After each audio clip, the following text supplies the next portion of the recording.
ادھر بہت سارے لوگ ٹور سے جاتے ہیں تو مطمئن رہتے ہیں، حج کمیٹی سے جاتے ہیں تو بہت سارے حضرات موبائل میں دیکھتے ہوں گے کہ جی اتنے کا انتقال ہو گیا، وہ راستے میں پڑا ہے، وہ وہاں پڑا ہے. تو وہی ابھی مذاکرہ چل رہا تھا ابھی ظہر سے پہلے، تو بات یہ آئی کہ جی 25-30-35 لاکھ لوگوں میں اگر 150 لوگ اس طرح اگر اس مبارک سفر میں اللہ کے پیارے ہو جاتے ہیں، ظاہر سی بات ہے کوئی جان سے مار تو نہیں دیتا ہے، ان کو برداشت نہیں کر پاتے ہوں گے، ان کی جسمانی کوئی تکلیف ہوگی، وہ کوئی کسی چیز کو وہ کنٹرول نہیں کر پا رہے ہوں گے اپنے اعتبار سے، اللہ کے پیارے ہو گئے، کوئی معمولی بات بھی تو ہے ہی نہیں اگر وہاں اللہ کے پیارے ہو. بلا وجہ کہ اس پر آپ مقابلہ مچاتے ہیں کہ جی انتظام نہیں ہے، انتظام صحیح نہیں ہے وغیرہ وغیرہ. ہم ایک چھوٹا کوئی پروگرام کرتے ہیں کتنی محنت کرنی پڑتی ہے، شادی بیاہ تو ہر ایک کے گھر میں ہوتی ہے، دیکھتے ہیں نا 500-1000 لوگوں کو دعوت کرنے کے لیے کتنے مہینے کی تیاری کرنی پڑتی ہے، اس کے باوجود دل میں بات رہ جاتی ہے کہ جی بدنامی نہ ہو. سرکاری اعتبار سے اعلیٰ پیمانے پر جو وہاں پر تیاری ہوتی ہے کوئی معمولی تیاری نہیں ہوتی ہے. بہرحال ساتھیوں نے ماشاءاللہ تاثرات جو پیش کیے نماز سے پہلے، کہنے لگا ہمیں کوئی تکلیف نہیں، جو بھی تکلیف ہوئی ہے ہم اللہ کے لیے اس کو برداشت کریں گے، کوئی آسان کام تھوڑی ہے یہ فریضہ ادا کرنا. ماشاءاللہ سب کوئی خوش ہیں حج کر کے آ کے، دعا ہے اللہ تعالیٰ ان کے حج کو قبول فرمائے، اور جو ابھی تک نہیں جا سکے ہیں دعا ہے اللہ تعالیٰ انہیں بھی اپنے گھر کی زیارت، حج بیت اللہ اور روضہ اقدس کی زیارت اللہ پاک نصیب فرمائے. اور چاہتے ہیں کہ جی حجاج کرام جو شریک ہوئے تھے ان کے تاثرات ہو گئی، باتیں ہو گئی، تو عمومی اعتبار سے بھی ہم سب کو کچھ نفع ہو. حضرت مفتی صاحب سے وقت لیا گیا تھا، بہت مصروف ہیں، بہت مشکل سے وقت دیے. مفتی صاحب نے کہا ٹھیک ہے بھائی ہم آ جائیں گے انشاءاللہ. اور حقیقت بھی یہی ہے، ہم صاحب آپ مسکرا رہے ہیں، ہم تو دیکھ کے آئے ہیں، ہم لوگ آتے جاتے ہیں نا، دیکھتے ہیں نا مصروفیت کیسی ہے. اللہ کا بڑا احسان ہے، آپ اسی گاؤں کے ہیں لیکن آپ کہاں سے مشہور ہیں، آپ کا فیض پوری دنیا میں الحمدللہ پہنچ رہا ہے. مختلف پروگرام ہوتے ہیں، فیملی گائیڈنس کا جو پروگرام ہے الحمدللہ وہ جو نظام چل رہا ہے وہاں پر وہ بہت بہترین ہے. کبھی مفتی صاحب سے بیٹھ کر اس سلسلے میں نا آپ لوگوں کو بات کرنی چاہیے، جامع مسجد جا کر وہاں کے سارے نظام دیکھنا چاہیے کہ وہاں کیا کیا چل رہا ہے. اصل میں ہم لوگ سیر و تفریح کے لیے پروگرام بناتے ہیں، کہاں؟ وہاں ادھر ادھر کے پروگرام بناتے ہیں. مقدس مقامات کی سیر و تفریح کے لیے پروگرام بنانا چاہیے. جی بمبئی جامع مسجد جا رہے ہیں، دہلی جامع مسجد جا رہے ہیں، دارالعلوم دیوبند جا رہے ہیں، سہارنپور جا رہے ہیں، ندوہ جا رہے ہیں، اور بھی جہاں بڑے بڑے ادارے ہیں یا اور جو اللہ کے جو مخصوص بندے ہیں جو لوگ خاموشی اعتبار سے بڑے پیمانے پر الحمدللہ قوم و ملت کے لیے کام کر رہے ہیں، ان لوگوں کے پاس جا کر بیٹھنا چاہیے، دیکھنا چاہیے. بزرگوں اس سے زندگی کی راہیں صحیح ہوتی ہیں، کلیئر ہوتی ہیں، آخرت کی تیاری کا جذبہ پیدا ہوتا ہے. بہرحال بات لمبی ہوئی، حضرت صاحب سے درخواست ہے کہ آپ بھی چونکہ حج میں رہتے ہیں ماشاءاللہ ہر سال تقریباً اللہ تعالیٰ، جیسے حضرت قاری اسماعیل صاحب ابھی تاثر پیش کر رہے تو کہہ رہے تھے کہ ہم نے وہاں حرم میں یہ دعا کی ہے کہ اللہ یہ حاضری آخری بار نہ ہو، بلکہ ہماری حاضری کیا ہو؟ بار بار ہو، ہماری حاضری بار بار ہو. اللہ تبارک و تعالیٰ سب کو بار بار حاضری نصیب فرمائے. حضرت مفتی صاحب کی حاضری بار بار ہوتی ہے، آپ دعا کر دیجیے گا سب کی حاضری بار بار ہو انشاءاللہ. اگر اللہ نے چاہا تو ہم چاہتے ہیں کہ آپ بھی اپنے تجربات، مشاہدات اور حج سے متعلق کچھ باتیں ہمارے سامنے رکھیں تاکہ ہمیں رہبری ملے.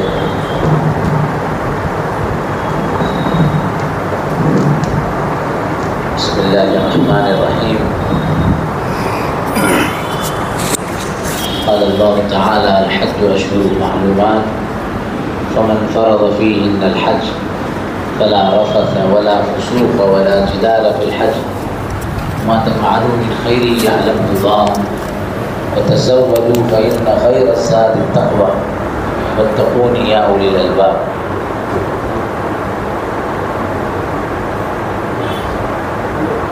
قال النبي عليه الصلاة والسلام الحج المبرور ليس له جزاء إلا الجنة وكما قال عليه الصلاة والسلام. بزرگان محترم، یہ مجلس بہت مختصر ہے اور اصل مجلس تو نماز سے پہلے تھی اور اس کے پیچھے ایک مقصد ہے کہ یہ حجاج جو اپنے علاقے سے جاتے ہیں، پہلے گاؤں دیہات ہوا کرتے تھے تو 10 20 25 50 گاؤں میں ایک حاجی صاحب جاتے تھے اور تقریباً تمام علاقے والوں کو ان کے بارے میں تعارف رہتا تھا. پھر حج کر واپس آنے کے بعد ان کی زندگی قوم و ملت کے لیے ایک اثاثہ، ایک ایسٹ، ایک رہبر، ایک رہنما کی ہوتی تھی. اور جب یہ سٹیز کا اور ڈیولپمنٹ کا نظام بنا، ابھی تو ہم یہ کہتے ہیں بمبئی میں بعض بلڈنگیں ایسی ہیں جیسے ہمارا گاؤں ہے یا بہت سے لوگوں کے گاؤں ہیں، پورے گاؤں کے اندر گھر ہوتے ہیں 100 150 200 250 بارہ گاؤں کی بات نہیں کر رہا ہوں، مطلب یہ کہ جو شہر سے دور جو گاؤں ہوتے ہیں، اور بلڈنگوں کے اندر 300 400 500 فلیٹ ہوتے ہیں، پورے گاؤں کا آدمی ایک ہی بلڈنگ میں رہتا ہے. تو یہ جو سٹیز کا نظام بنا، تو اس کے بعد وہ جو باتیں تھیں جو پہلے دور میں ایک دوسرے کے ساتھ معانست، ایک دوسرے کے ساتھ محبت، ایک دوسرے کے ساتھ ملنے جلنے کی کیفیت، کتنے لوگ ملتے ہیں. ہمارا چھوٹا سا گھر تھا 10 بائی 10 کا، 12 بائی 12 کا، اتنے مہمان آتے تھے، ہمارے نانا اتنوں کو دعوت کرتے تھے، ہمارے دادا ایسی جو ہے ضیافت کرتے تھے. آج بڑے بڑے مکانات ہو گئے لیکن کوئی کسی کو اپنے گھر پہ بلاتا نہیں ہے، دل کی کیفیت بدل گئی. ابھی حجاج کرام میں نے نام بھی یہاں ذکر کیا بلکہ محفوظ کیا تاکہ تعارف ہو، خود دوسروں کے اندر یہ جذبہ پیدا ہو کہ بھئی یہ نوجوان جا سکتا ہے، یہ بزرگ جا سکتے ہیں، یہ اتنے ماشاءاللہ لحیم شہیم اور وزندار شخصیت جا سکتی ہے تو میں کیوں نہیں جا سکتا ہوں. ایک جذبہ تو یہ ہونا چاہیے. دوسرا، ان کے اندر بھی احساس پیدا ہو، ان کے اندر بھی فکر پیدا ہو کہ اب ہم حج کر کے آئیں. اور حاجی ایک عام آدمی، حالانکہ شریعت اعتبار سے تو سب کو ہی ویسے اعمال کرنے چاہیے، ہم مسلمان ہیں اور ہم کو اللہ اور اللہ کے رسول کی تعلیمات پر زندگی گزارنا چاہیے. لیکن جب حاجی کو عمل کرتا ہے، دیکھو حاجی ہو کے کیا کر رہا ہے، ان کی طرف مت دیکھو بھائی، ان کا اشارہ نہیں کر رہا ہوں، میں ایک بات بتا رہا ہوں. حاجی دیکھو، حاجی صاحب کیا کر رہے ہیں. مولانا صاحب کچھ کرتے ہیں نا، بڑا مشہور ہے، ہم جس زمانے میں وہاں ریاض میں پڑھتے تھے تو ایک وہاں کے بہت بڑے عالم ہیں، وہ اعضاء اللجنۃ الہیئہ للافتاء، افتاء کی جو لجنہ ہے اس کے 7 مفتی ہوتے ہیں، ان میں سے ایک وہ مفتی تھے. وہ جامعہ میں یعنی یونیورسٹی میں ہم کو پڑھاتے بھی تھے. تو اس زمانے میں کسی نے ایک سوال کیا کہ فلاں ملک، اب جو اس زمانے کو جانتے ہیں تو جانتے ہوں گے کنگ ہے، نام لینے کی ضرورت نہیں ہے، ملک ہے، اور انہوں نے ایسے رولز لائے ہیں. اس رولز میں خواتین کے سلسلے کے حجاب کے کچھ معاملات تھے اور یہ چیزیں تھیں. تو ان کا 8 ساڑھے 8 منٹ کا جواب ہے اس کے اوپر. کہا کہ ہمارے ملک بہت اچھے ہیں، بہت اچھا کام کرتے ہیں، ان کی اتنی ساری خدمات ہیں. اور جب آدمی بہت اچھا ہو جاتا ہے، جیسے حاجی صاحب، اب اللہ نے حج کے لیے قبول کیا، حدیث ہے جو حج کرتا ہے فلم یرفس ولم یفسق، اور اس میں کوئی فسق و فجور کا کام، کوئی بد کلامی، بد اور فحش گفتگو نہیں کرتا، تو وہ وہاں سے لوٹتا ہے رجع کیوم ولدتہ امہ، ایسا لوٹتا ہے جیسے آج ہی ماں کے پیٹ سے پیدا ہوا ہے. یعنی اس کا اکاؤنٹ جو ہے نا، آج کل کے یہ ٹیکنالوجی کے دور کے کمپیوٹر سسٹم کو سمجھانے کے لیے کہ پورا کے پورا جو کیا کرتے تھے کمپیوٹر میں، کیا کرتے ہیں، ہاں فارمیٹ، اس کی ریکوری. اب وہاں تو ایسا رجع کیوم ولدتہ امہ کا مطلب یہ ہے، بہت ساری کمپنی ایجنسیز ہوتی ہے جو ریکور بھی کرتی ہے، لیکن یہاں کا نام اعمال انشاءاللہ ریکور نہیں ہوگا. اب یہ پورا کے پورا صاف ہو گیا، رجع کیوم ولدتہ امہ، ایسا ہو گیا جیسے آج ہی ماں کے پیٹ سے پیدا ہوا. تو انہوں نے لکھا کہ ملک بہت اچھا کام کرتے ہیں، لیکن ایک کام ان کا یہ اچھا نہیں ہے. اس کو بھی بہت اچھی حکمت کے انداز میں بیان کیا، لیکن خیر میڈیا ہے. دوسرے دن اس کو ایسا بڑا چڑھا کر پیش کیا گیا کہ پھر جو ہے بات ملک تک پہنچی اور ایک ہی دن میں ان کو معزول کر دیا گیا، ان کو اپنے سارے اختیارات ان کے چھین لیے گئے وغیرہ وغیرہ. کیا مثال دی انہوں نے مثال یہ دی کہ بہت اچھا جبہ ہے، جیسے مفتی صاحب ماشاءاللہ سفید پہنے ہیں، میں سفر کی وجہ سے جو ہے نا سفید کو رکھ کر دوسرے پہن لیتا ہوں، تو سفید کپڑا ہے بالکل اوپر سے نیچے تک، اس کے اوپر ایک ڈاٹ اگر ہو تو اتنا آیا بیاں اور واضح ہو جاتا ہے کہ سب کو نظر آتا ہے۔ اب ایک صاف سی مثال ہے کہ ان کا سفید ہے اور میرا سفید نہیں ہے۔ اب اگر کھانا کھانے بیٹھیں گے، ان کا ایک دانہ گر جائے یا ایک جو ہے نا کوئی مطلب یہ کہ قطرہ گر جائے تو نظر آئے گا، یہاں پورا کے پورا سالن بھی گر جائے تو کوئی مسئلہ نہیں ہوگا۔ تو انہوں نے یہ سمجھا ہے کہ اس کرتے پر، اس جبے پر ایک ڈاٹ ہے اور وہ بہت آیا بیاں ہے، سب کو نظر آ رہا ہے۔ ایسے ہی حاجی ماشاءاللہ حج کر آئے اور احادیث مبارکہ کے انشاءاللہ وہ مستحق ہوں گے۔ عرفہ کے میدان میں عجیب و غریب کیفیت ہوتی ہے جب حاجی واپس لوٹتے ہیں تو اللہ تبارک و تعالیٰ فرشتوں کی جماعتوں کو بھیجتے ہیں اور جماعتوں سے سوال کرتے ہیں یہ کون لوگ ہیں، یہ دو کپڑوں کے اندر آئے ہیں، کون لوگ ہیں؟ بکھرے بال ہے اور پورے جسم پر صرف دو کپڑے ہیں، احرام کی چادریں۔ اللہ تبارک و تعالیٰ سارا جانتے ہیں، لیکن اللہ تبارک و تعالیٰ کے اس استفسار پر، اس سوال و جواب کے پیچھے ہمارے لیے کوئی پیغام ہے۔ فرشتے کہتے ہیں اللہ یہ آپ کے بندے ہیں اور پوری دنیا سے یہاں جمع ہوئے، بھی کیوں جمع ہوئے ہیں؟ کہا آپ کی مغفرت چاہتے ہیں۔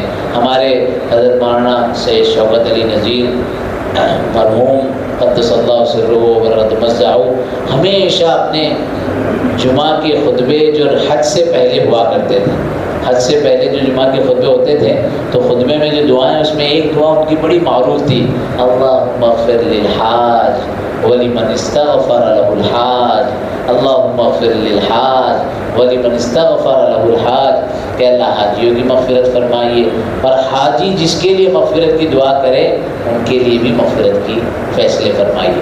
تو حاجی کیسا پراگندہ حال، پراگندہ بات، کیوں اللہ تبارک و تعالیٰ ایک نظام بناتے ہیں؟ حج کے ہر عمل پر میں نے ایک مختصر رسالہ مرتب کیا، حج کے ہر عمل کے پیچھے ایک تاریخی واقعہ ہے اور حج کے ہر عمل کے اندر ایک پیغام ہے۔ احرام یہ دو چادریں ہیں، یہ پیغام دیتی ہے کفن کی دو چادروں کو۔ اب اللہ تبارک و تعالیٰ پوچھتے بھی یہ کیوں، کیا چاہتے ہیں؟ مغفرت چاہتے ہیں۔ اللہ کی طرف سے اعلان ہوتا ہے کہ ان سب کے لیے مغفرت کے فیصلے کر دیے جائیں۔ اور وہ فرشتے جماعت کی جماعت آ کے اعلان کرتی ہے، بلکہ بات کہ بھائی مصابہ کرتی ہے۔ حاجی کو کیا پتہ ہے، حاجی تو دن بھر کا تھکا ہارا اور گرمی سردی کیا کیا کیفیات ہوتی ہے، پھر وہاں سے مزدلفہ پہنچنے کی کیفیت ہوتی ہے۔ اسی لیے وہ ٹریننگ کیمپ میں تو جتنے لوگ ایک اعلان، ایک پیغام، ایک میسج کہ جو حج پر جانے والے ہیں، میں نے اس سال یہ ریسرچ پڑھی کہ انڈونیشیا اور ملیشیا ایسا ملک ہے کہ حج کے 1 مہینے کے بعد، یعنی ذی الحجہ ختم ہوا، محرم کی 1 تاریخ سے وہاں حج کی ٹریننگ شروع ہو جاتی ہے۔ پورے 9-10 مہینے وہ حج کی ٹریننگ لیتے ہیں اور ہمارے بہت سارے حاجی ایسے ہیں، اللہ خیر کرے، رحم فرمائے حاجیوں پر، کہ ایک مجلس بھی شریک نہیں ہوتے، ان کو لبیک تلبیہ بھی صحیح سے نہیں آتا۔ تو حج تو سیکھنے کا نام ہے، لہذا ان کو دیکھ کر جو ارادے اور عزم کرتے ہیں وہ اس کے سیکھنے کی فکر اور کوشش بھی کریں۔ تو بہرحال یہ اکاؤنٹ کلیئر کر آئے ہیں اور اپنا نیا اکاؤنٹ شروع ہوا ہے اور جو ہے اپنے آپ کو جتنا بچا سکتے ہیں، جتنا محفوظ کر سکتے ہیں، لہذا چاہت یہ تھی بلکہ اگر سب کو آگے بلائیں تو تمام حضرات ان کو بھی دیکھیں گے۔ میں نے بھی بہت سے حاجیوں کو آج ہی دیکھا جو پتہ نہیں ہے، کیا خیال ہے؟ بلانا چاہیے، ٹھیک ہے۔ تو بہت سارے ایسے بھی ہوں گے صاحب کا کہنا ہے کہ مناسب نہ سمجھے، لیکن بہرحال ان حجاج کا ہمارے سے اور ہمارا ان سے تعارف ہونا چاہیے۔ اہتمام ختم ہو گیا۔ پہلے دور میں حاجیوں سے دعاؤں کے لیے احادیث ہے، جب حاجی وہاں سے آتا ہے گھر پہنچنے سے پہلے اسے دعاؤں کی درخواست کرے۔ ایک زمانے میں بڑا اہتمام ہوتا تھا، ایئرپورٹ پر پہنچتے تھے لوگ، یہ ہوتا تھا۔ اب وہ اہتمامات سارے ختم ہو گئے۔ عمل ہے نا، عمل اس کی روح ختم ہو گئی، اس کا جو ہے ظاہری کیفیت باقی رہ گئی۔ مثلا آسان سی مثال ہے نماز۔ ان الصلاۃ تنہی عن الفحشاء والمنکر، نماز بے حیائی برائی سے روکنے کا سبب ہے۔ نماز اللہ کے قرب کا ذریعہ ہے۔ جب بندہ سجدہ کرتا ہے، یسجد بین قدمی الرحمن، رحمان کے 2 پیروں کے درمیان سجدہ کرتا ہے، لیکن ہماری نماز میں وہ کیفیت آتی ہے؟ پھر ہمیں وہ واقعات بھی سمجھ میں نہیں آتے کہ نماز کے اندر جو ہے پیر کا آپریشن کیا گیا، نماز کے اندر دیوار گر گئی، پتہ نہیں چلا، ایسا کیسے ہو سکتا ہے، ایسا کیسا ہو سکتا ہے، ایسا ہو سکتا ہے۔ اور جو لوگ عشق مجازی، عشق غیر حقیقیوں کے اندر گرفتار ہو جاتے ہیں، میچ دیکھ رہے ہیں، ایسا ڈوب کر میچ دیکھ رہے ہیں، بازو میں بچہ جو ہے وہ بیچارہ کسی مرض کا شکار ہو گیا اور کسی تکلیف کا شکار ہو گیا، ہارٹ اٹیک کا پیشنٹ بازو میں بیٹھا ہے، اس کو ہارٹ کا اٹیک ہو گیا اور یہ میچ دیکھنے میں اتنا ڈوبا ہوا ہے کہ اس کو پتہ ہی نہیں۔ تو یہ تو کیفیت کی بات ہے کہ ہم عمل کی کیفیت کے اندر کتنی گہرائی میں جاتے ہیں۔ لہذا ان حجاج کرام سے ہم بھی درخواست کریں، جب ہم ان کا اکرام کریں گے تو وہ بھی اپنے آپ کو اس کیفیت کے ساتھ سمجھیں گے، اور ان کے لیے بھی یہ گویا میسیج ہے کہ اب اپنے عمل کو بہت سوچ سمجھ کے کریں، اپنے معاملات خصوصاً ڈیلنگز، کاروبار کے معاملات ہیں۔ اسی لیے بہت سی مرتبہ جانے سے پہلے بھی یہ سمجھایا جاتا ہے کہ کسی کے پیسے لے کر، کسی کے معاملات کو چھوڑ کر اور کسی کو تکلیف دے کر جانے سے لوگ یہ کہتے ہیں کہ دیکھو بھائی یہ تو ہمارے پیسے لے کر ہٹ کر چلے گئے ہیں۔ تو ایسا نہیں ہونا چاہیے۔ اگر کسی کے ساتھ ہوا ہے یا آئندہ بھی اپنے معاملات کو صاف رکھے، اپنی معاشرت کو صاف رکھے کہ اپنے بھائی بہنوں کے ساتھ، اپنے دوست احباب کے ساتھ، اپنے ملنے جلنے والوں کے ساتھ، اپنے پڑوسیوں کے ساتھ، اپنے امام مسجد کے ساتھ کس طریقے سے معاملہ رکھا جائے، اپنی معاشرت کو بہتر کرے۔ حسن بصری رحمۃ اللہ علیہ سے ایک سوال کیا گیا، کیونکہ حدیث میں جو میں نے حدیث ذکر کی، الحج المبرور لیس لہ جزاء الا الجنہ، کہ حج مبرور کا بدلہ صرف اور صرف جنت ہے، اللہ تبارک و تعالیٰ کی طرف سے جنت کا انعام ملے گا۔ اب پتہ کیسے چلے گا کہ میں حج مبرور کر کے آیا؟ ابھی یہاں تقریباً جو ہے 18 کے قریب نام ہے ماشاءاللہ، تو نام لینے میں تو کوئی حرج نہیں نا، ویسے کہ حاجی نہیں بلکہ حاجیوں کو لے کر جانے والے بھی آ گئے ہیں ماشاءاللہ۔ تو ہمارے حافظ صاحب اور تو قیس ڈائری یہ بھی ماشاءاللہ حج پر گئے تھے، ہیں یہاں پر، وہ آنے والے تھے، ہاں جی جی۔ اور عتیق قراری، اسی طریقے عتیق قراری ہیں، سیف شیخ، قاری اسماعیل صاحب تو ماشاءاللہ بیان بھی کر رہے تھے ابھی، فیروز بھائی ہیں، دیکھیے پیچھے بڑی سی ٹوپی جنہوں نے سب کو جو ہے مسواک بھی دیا ہے، جاوید بھائی، مصدق قراری ہیں، فرحان چاوڑے بیٹھے ہوئے نظر آ رہے ہیں پیچھے، ان کے والد صاحب ان کی طرف سے آئے لگتا ہے، اور محمد چاوڑے نجیب بھائی کی فرزند نا جی، عبد الرحمن قراری ماشاءاللہ، کہاں گئے؟ ابھی تو تھے وہ، محمد صدیق ہے ہمارے مکہ اپارٹمنٹ والے ہیں، الطاف حسین، جواد بھائی، آفتاب چندے،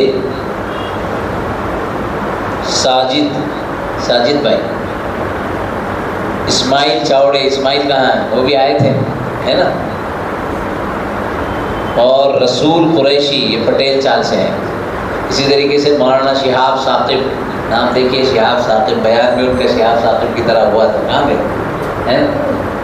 تو اسی طریقے سے وسیع کے بھی احباب آئے ہوئے ہیں، اور ہمارے الملتزم کے جو ساتھی ہیں مولانا، دونوں بھی مولانا عبدالسبحان صاحب اور مولانا فرقان صاحب، اسی طریقے سے عبید بھائی اور جنید بھائی اور بھی احباب ہیں۔ مقصد یہی ہے اس مجلس کا کہ اس طرح کی مجلسیں ہوں، ان کا اکرام ہو اور دوسروں کے اندر رغبت پیدا ہو۔ اللہ کا بہت فضل ہے، عام طور پر پہلے کوکن میں، پورے کوکن کے بیلٹ میں، بلکہ اور بھی علاقوں میں یہ سمجھا جاتا تھا کہ حج جو ہے نا کوئی ٹائم نہیں ہوا، آرام سے کریں، یعنی ایسا سمجھتے تھے سارے جتنے الٹے سیدھے کام ہیں پہلے کر لیتے ہیں، اس کے بعد حج کے لیے جائیں گے۔ تو ایسا تو نہیں ہے شریعت میں حج جب فرض ہو گیا علی الفور، بلکہ بعض ائمہ نے تو حج علی التراخی پر، یعنی حج علی الفور فرض کیا کہ بھائی ابھی سال فرض ہے تو اسی سال کرنا ہے، یہ نہیں دیکھنا ہے کہ بھائی میں یہ کر لوں وہ کر لوں، اس طرح کی ذمہ داریاں۔ حج تو ماشاءاللہ پہلے یہ تھا کہ بھائی 60-70 سال کے بڑے بڑے بزرگ جو ہے حج پر جایا کرتے تھے، اب ماشاءاللہ یہ ہے کہ نوجوان حج پر جاتے ہیں۔ یہاں سے جتنے گئے تقریباً جو ہے سب کے سب جوان تھے، تو جوانوں کے اندر جذبہ پیدا ہو، لیکن اس کا مطلب یہ بھی نہیں۔ حاجیوں کے لیے ایک بہت بڑی بات ہے کہ وہ ہم نے اپنے کیمپ کے اندر یہ ٹریننگ دی تھی، نو کمپلینٹ، کسی قسم کی اللہ کے لیے بہت ساری۔ اور پھر آپ لوگ اپنی گھر والیوں کو یہ پیغام دیں، وہ خواتین کے ذریعے سے بہت مسئلہ کرتا ہے، مینا میں تو ہماری حالت خراب ہو گئی تھی اور ہمارے خیمے کا اے سی کام نہیں کر رہا تھا اور میری تو جان نکلنے والی تھی اور میں نے اس کو دیکھا یہاں ایسا پڑا ہوا تھا اور ایسی باتیں، یہ ساری باتیں عرفات کی بات، یعنی کسی ایسی بات کو نقل کرنا جس سے دوسرے کے اندر خوف پیدا ہو، جس سے دوسرے کے اندر جو ہے دہشت پیدا ہو، یہ بالکل نامناسب ہے۔ یہ تو سوچنا چاہیے سفر کس کے لیے تھا؟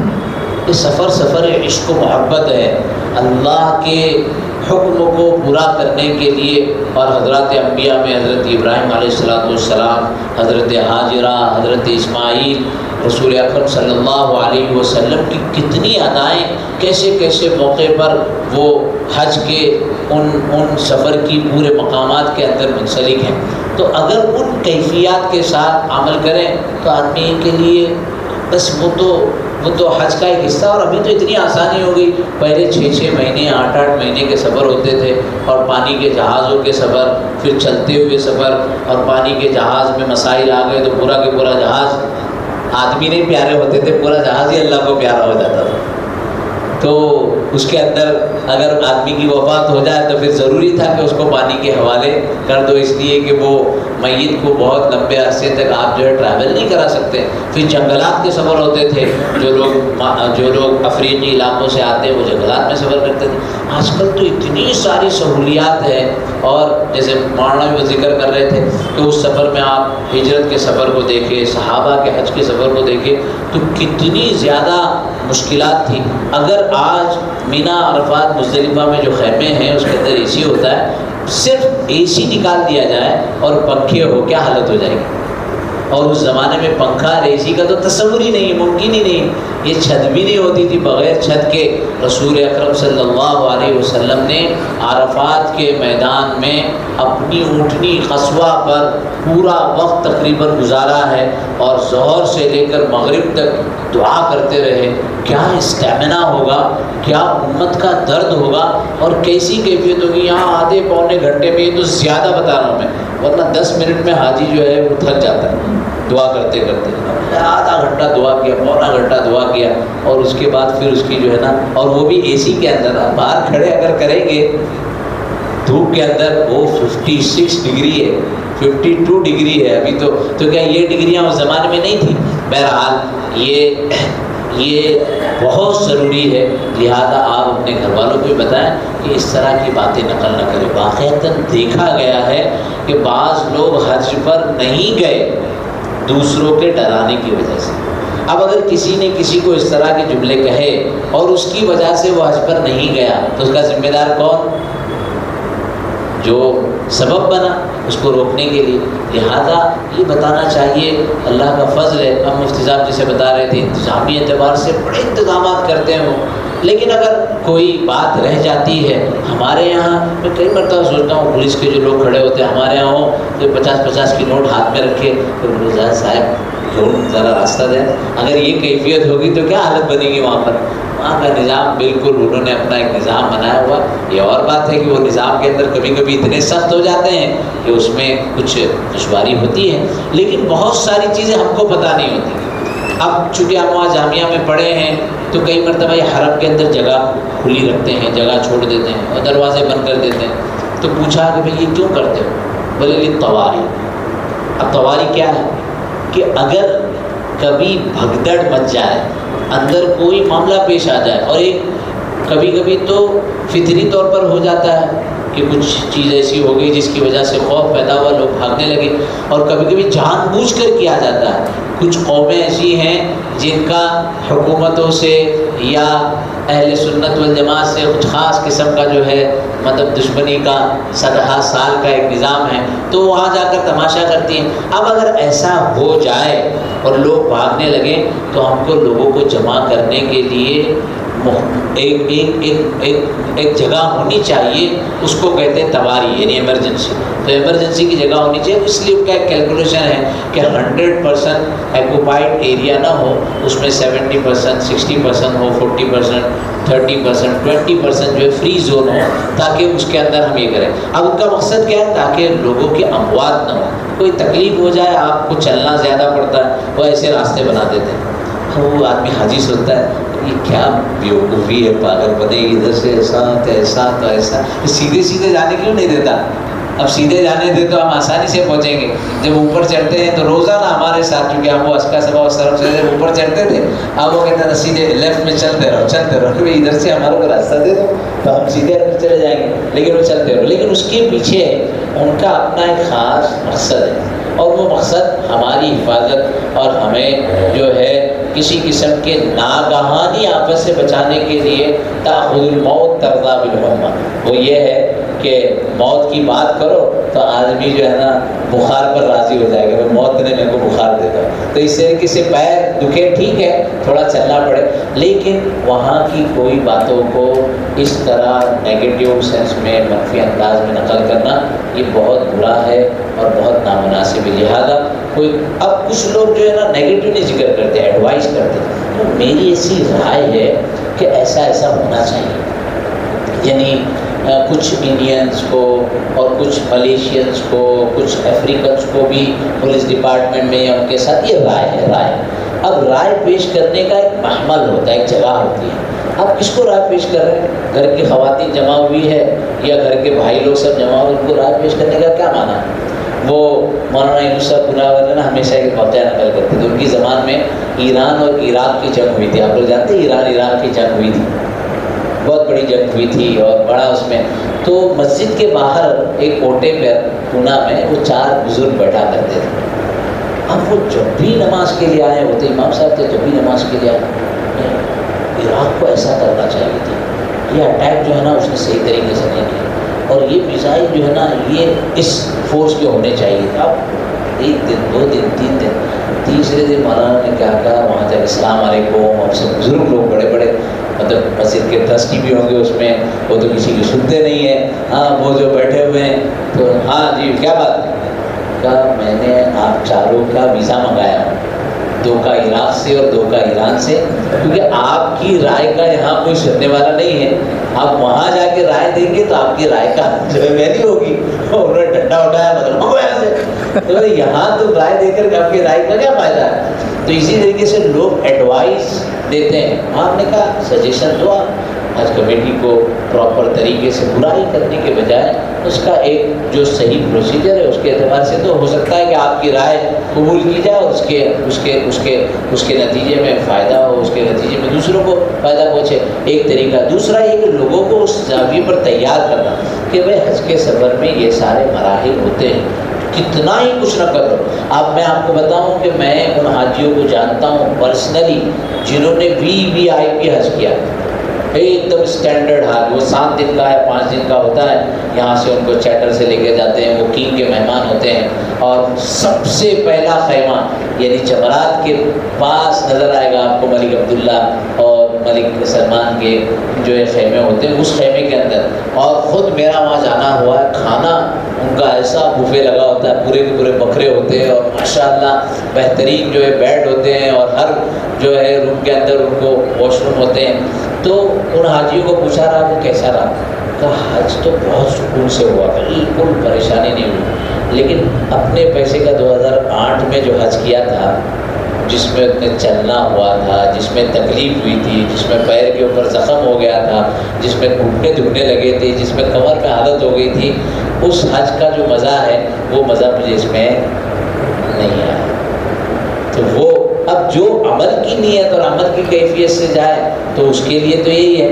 اور جیسے ایک صاحب نے ذکر کیا کہ وہ پکنک کی نیت سے کہ بجائے گھوم پھر کر واپس آئے، اگر یہ تصور ہے معاذ اللہ تو یہ بہت بیکار اور بہت نامناسب تصور ہے. وہاں تو ایک کیفیت کے ساتھ جانا ہے. لہٰذا دونوں طرف کی بات یہاں حجاج بھی ہیں، تو جو حجاج ہیں وہ یہ اپنی زندگی میں تبدیلی لائیں. چنانچہ میں حسن بصری رحمۃ اللہ علیہ کا وہ قول نقل کر رہا تھا کہ حج مبرور کیا ہے، کیسے پتہ چلے گا کہ مجھے حج مبرور ملا. اب یہاں ماشاءاللہ 18 حاجیاں ہیں، ان کو پوچھا جائے کہ بھائی آپ کا حج مبرور تھا، آپ نے حج کر لیا، حج مبرور ہوا ہے، حج مقبول ہوا ہے یا نہیں؟ کسی نے خواب میں دیکھا کہ بھائی حج قبول ہو گیا ہے، یا کسی کو کوئی پیپر آیا ہے اوپر سے کہ آپ کا حج قبول ہو گیا ہے؟ میرے خیال میں ایسا تو سپارہ میں کسی کے ساتھ نہیں ہوا ہوگا. کسی کے ساتھ ہی نہیں ہوتا ہے کہ پیپر آیا ہو کوئی، کہ کسی نے خواب میں دیکھا ہو. اب حج مبرور کی علامت کیا ہے؟ تو بہت پیارا جملہ کہا حسن بصری رحمۃ اللہ علیہ نے، کہا کہ بعد الحج راغبا زاہدا فی الدنیا وراغبا فی الآخرہ، زاہدا فی الدنیا وراغبا فی الآخرہ. پوری آج کی اس مجلس کا خلاصہ ہی یہی ہے. تمام حاجی بھی اور غیر حاجی بھی یہ جملہ یاد کر لیں. کیا جملہ ہے؟ زاہدا فی الدنیا. زاہد تو زاہد بھائی ہوتا ہے نا، زاہد بھائی، تو وہ زاہد عربی کا لفظ ہے. زاہدا فی الدنیا راغبا فی الآخرہ. زاہدا فی الدنیا کے معنی کیا ہے؟ زہد، کہ دنیا کے اندر رغبت ختم ہو جائے، دنیا کی رغبت ختم ہو جائے، دنیا کی محبت ختم ہو جائے. مجھے بلڈنگ بنانا ہے، مجھے بنگلہ بنانا ہے، مجھے مرسیڈیز لینا ہے، مجھے بہت ترقی کرنا ہے. دنیا کی سے زہد پیدا ہو جائے، دنیا کی رغبت ختم ہو جائے. راغبا فی الآخرہ، اور آخرت کے اندر کیا پیدا ہو؟ رغبت پیدا ہو کہ میری جنت کیسے بنے، میں آخرت والے اچھے اعمال کرنے والا کیسا بنوں. اگر دل کی یہ کیفیت بنی، جیسے مولانا نے ذکر کیا کہ بھئی کسی کے لیے 100 روپے 500 روپے دینا تو آسان ہے، کسی کی پوری 2 لاکھ روپے کی فیس دینا ہو، 4 لاکھ روپے کی فیس دینا ہو. جب زاہداً فی الدنیا راغباً فی الآخرہ ہو تو اس کے لیے کوئی مشکل نہیں ہے. لیکن جب اپنا ہی اپنا انسان سوچے تو اس کے لیے پھر وہ تو بات بہت دور کی ہے، کسی اور کا تعاون کرے. حقوق جو ہے، حقوق بھائی بہنوں کے حقوق، اور اسی طریقے سے رشتہ داروں کے حقوق، پڑوسیوں کے حقوق، یہی حقوق لوگ جو ہے ادا نہیں کرتے، اور حج اور عمرہ کے اعمال کی طرف جو ہے کئی مرتبہ پے در پہ کرتے ہیں. تو یہ بالکل نامناسب ہے. لہذا آج کی اس پوری مجلس کا خلاصہ کیا ہے؟ زاہداً، تو اسے بولیے نا، فی الدنیا راغبا فی الآخرہ، کہ دنیا کے تمام معاملات میں، دنیا کمانے میں، دنیا بنانے میں، دنیا بڑھانے میں ہماری رغبت ختم ہو جائے. ایسا تو نہیں کہ دنیا سے نکل کے آپ کو پہاڑ پہ جا کے رہنا ہے، یہ سب دنیا داری چھوڑ دینا، میں مسجد میں اعتکاف کروں گا، تو ایسا تو نہیں، دنیا میں ہی رہنا ہے. لیکن جو دل کی کیفیت ہے وہ آخرت کی طرف متوجہ ہو جائے. تو یہ حاجیوں کے لیے بھی پیغام ہے، اور جنہوں نے حج نہیں کیا وہ بھی نیت کر لیں. یہ نہ سمجھے کہ حج پیسوں سے ہوتا ہے، حج پیسوں سے نہیں ہوتا. حج تو آپ کی دلی کیفیت، آپ کا جذبہ، اللہ تبارک و تعالیٰ سے آپ کا تعلق کیا ہے. یہ آخری بات نقل کر کے بات ختم کرتا ہوں. بمبئی میں ایک واقعہ پیش آیا کہ ممبئی کے حاجی آپس میں ملتے جلتے ہیں، یہاں بھی بہت سارے لوگ ممبئی کے، تو بہت سارے ٹور کے ذمہ داران آس پاس ہیں اور ایک دوسرے کو ملتے ہیں. طواف کے اندر تو ممبئی کے ساتھی تھے، تو وہ کہتے کہ یہ بوڑھی خاتون جو ہے یہ وہ اپنی مسجد کے باہر بیٹھتی ہے، وہی ہے نا؟ تو دوسرا کہتا ہے کیا بات کرتا ہے پاگل جیسا، وہ کہاں سے آئے گی؟ مسجد کے باہر چپل لے کر جو بیٹھنے والی خاتون ہے نا، ممبئی میں بہت ساری مسجدوں کے باہر جو خواتین رہتی ہیں چپل لیتی ہیں، پھر لوگ ان کو 5 روپے 10 روپے دیتے ہیں، اب وہ کہاں سے حج پر آئے گی؟ تیسرا بندہ مجھے بھی لگتا ہے کہ وہی ہے. تو جو نے بولا پوچھ ہی لیتے نا ان کو، السلام علیکم آپا خیریت ہے؟ اب اس مسجد کا، میں اس مسجد کا نام لینا نہیں چاہتا، اس مسجد کا نام لیا آپ وہیں کے؟ ہاں میں وہیں رہتی ہوں. ان لوگوں سب کو دھچکا لگا، ارے یہ کیسے یہاں گئے؟ خیر انہوں نے طواف پورا کرنے کے بعد پوچھا کہ بھائی آپ کیسے، کون سے ٹور میں آئے ہیں، کیا نظام ہے؟ تو بولنے لگی کہ ہماری مسجد مسجد کے بعد 25 سال پہلے سے ایک بورڈ لگتا ہے. یہ جو نور کے ذمہ داران ہیں نا، یہاں پر بیٹھے ہیں، یہاں بیٹھے ہیں، تو یہ بورڈ لگاتے ہیں بھائی حج کے لیے اتنا اتنا خرچہ. تو جب بھی میں بورڈ دیکھتی تھی، اس زمانے میں بورڈ لگتا تھا جب حج 1.5 لاکھ روپے کا، یعنی ٹور والوں کا، حج کمیٹی کا تو اور سستا ہوا 1.5 سے 2 لاکھ روپے کا. میں دیکھتی تھی تو میں دعا کرتی تھی اللہ تو مجھے بھی حج کے لیے لے جا. اب میرے پاس تو پیسے نہیں تھے، لیکن میں نے یہ کیا کہ اس دن سے 10 روپئے، 20 روپئے، 50 روپئے اپنے روزانہ کے پیسوں میں سے جمع کرنا شروع کی. اب 3-4 سال ووٹ دے کر دعا کرتی رہی اور پیسے جمع ہو گئے، سمجھو 10,000 روپئے. یہاں فگر بڑھتا گیا ہر سال. یہ جو ٹور آپریٹر ہے نا وہ فگر بڑھاتے جاتے ہیں. ابھی وہ بیچارے مجبور ہیں کہ وہاں پر ایئر لائنس کی فیئر بڑھ گئی، وہاں پر ہوٹلس کے فیئر بڑھ گئے. اب 1.5 سے 2 ہوا، میرے تھوڑے پیسے جمع ہوئے یا فگر بڑھ گیا، تھوڑے پیسے جمع ہوئے فگر بڑھ گیا.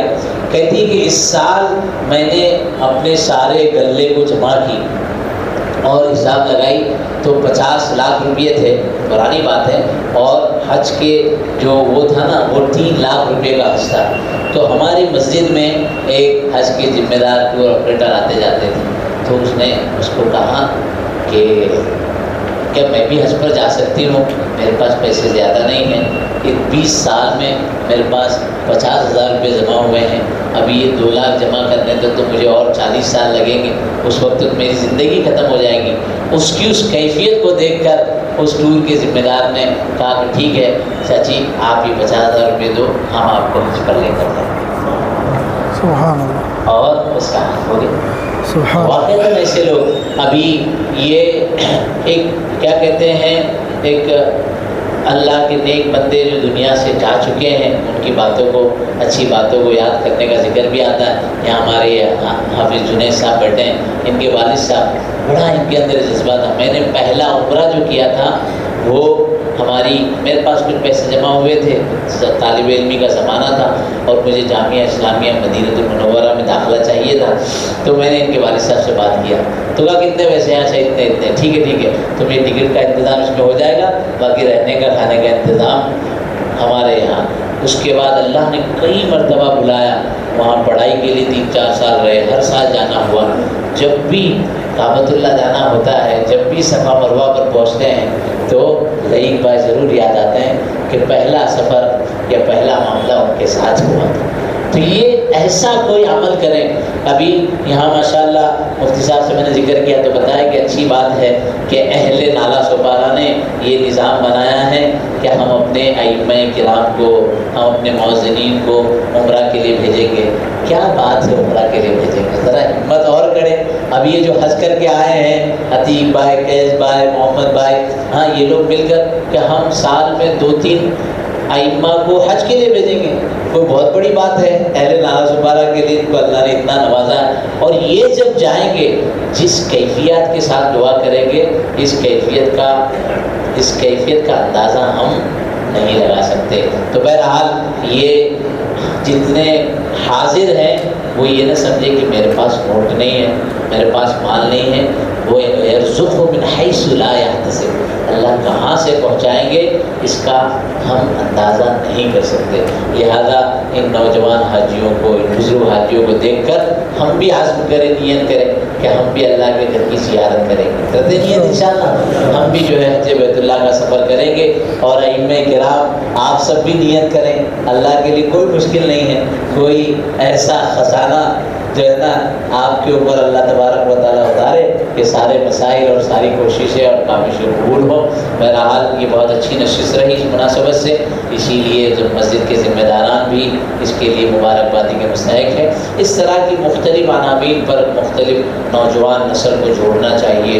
نوجوانوں کی جو موضوعات ہیں، نوجوان کے جو مسائل ہیں، ہماری بچیاں جو مختلف کالجز اور اداروں میں ہیں ان کے تعلق سے جو موضوعات ہیں اس پر بات کی جانی چاہیے تاکہ ان کے جو موضوعات ہیں اس کو بھی سمجھا جائے اور اس سلسلے میں بھی رہبری کی جائے. اللہ تبارک و تعالیٰ ہم سب کو عمل کی توفیق عطا فرمائے.